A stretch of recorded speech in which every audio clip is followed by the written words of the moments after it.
What's up, everybody? Welcome back to Out of the Darkness. As you know, I am Q. So, we've been going through this series of this explosive Linwood interview, and I want to continue that. Now, yesterday we talked a little bit about Pence's involvement and Hammer and Sunrise and Sunset.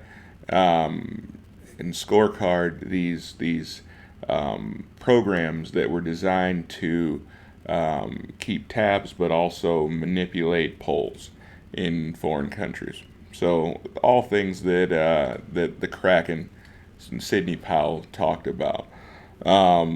Again, like I said, have said in past videos, I am not condemning anyone. I believe that everyone deserves their day in court.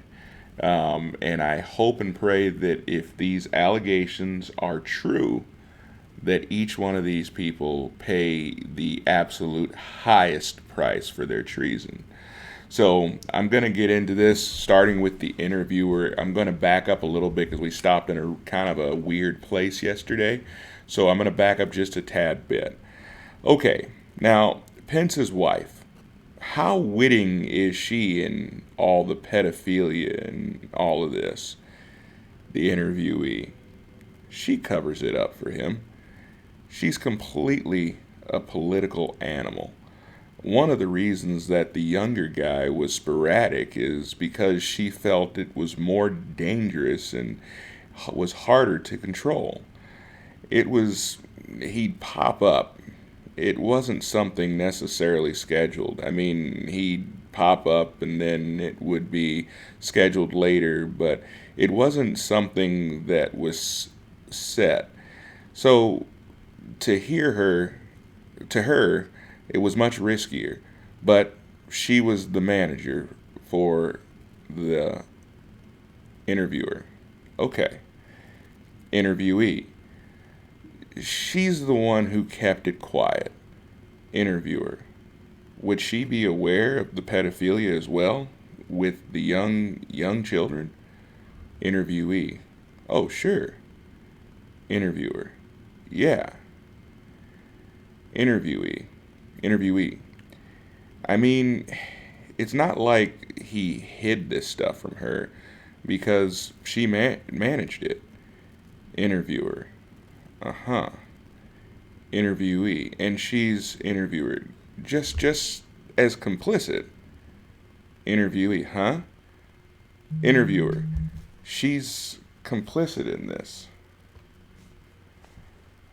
Interviewee. Oh, sure. Oh, yeah. Oh, she knew all about that. And she knew about it for a long time. And so is Roberts. I mean, Roberts is flat out gay. At least he is now. He has been ever since he was a child. Which, nothing wrong with being gay, but you're high and manipulating stuff, and so, interviewer. Okay, do you have any questions for him? An unknown female says, I guess just wondering how he's been able to keep all that from his public life. Interviewer. Yeah.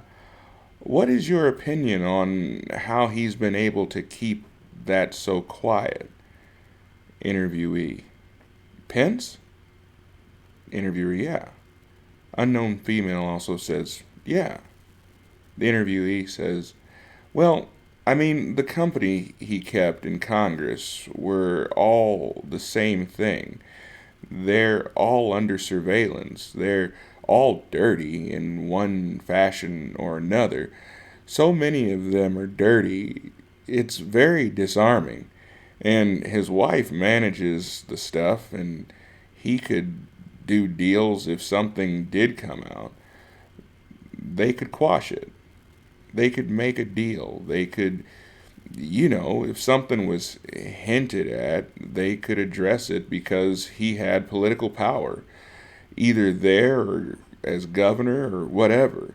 So I'm sure things came out as they do for most of them, but things go away too, especially in Inaudible. Unknown female says, Where were you aware of any of this going on from 2016 to 2020 in the White House or anything? Or did he keep it all outside? Interviewee. Oh, his male relationships? The unknown female says yes. The interviewee says, I don't know if he maintained them after the election. It was so it was so important to keep him buried, run silent, run deep. That's how they described it. They wouldn't save him. He did provide info. I mean, he actually let stuff leak. He let stuff leak from certain conversations the president had with a staffer. So the staffer be blamed because it was somebody that Mike didn't care for and it got out. The president blamed them of the prior conversation, but it wasn't actually them. Not in all cases, but some.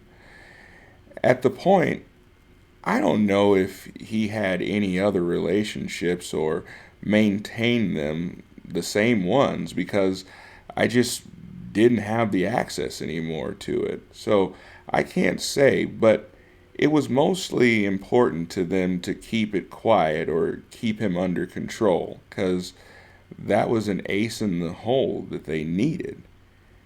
Interviewer. All right. Well, thanks.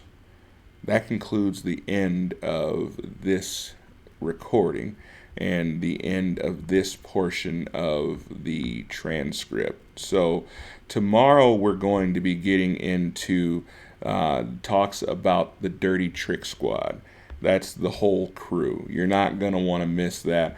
That part I've been looking forward to getting into. That talks about how a little bit more in depth of how all of these pieces start coming together and the coup that they put together. So anyway, thank you guys so much for taking the time to listen. Again, I apologize for any confusion with the reading. Again, it doesn't really flow. But thank you guys for taking the time to listen. If you guys have any questions, have any comments, please make sure you put them in the comment section below. I love hearing what you guys have to say. I love following along. You guys are absolutely fantastic, and I'm very thankful for what you guys do. So let me know if you guys have any questions. Let me know your comments. Be sure to like, share, and subscribe. And I will see you guys next time. Have a fantastic day.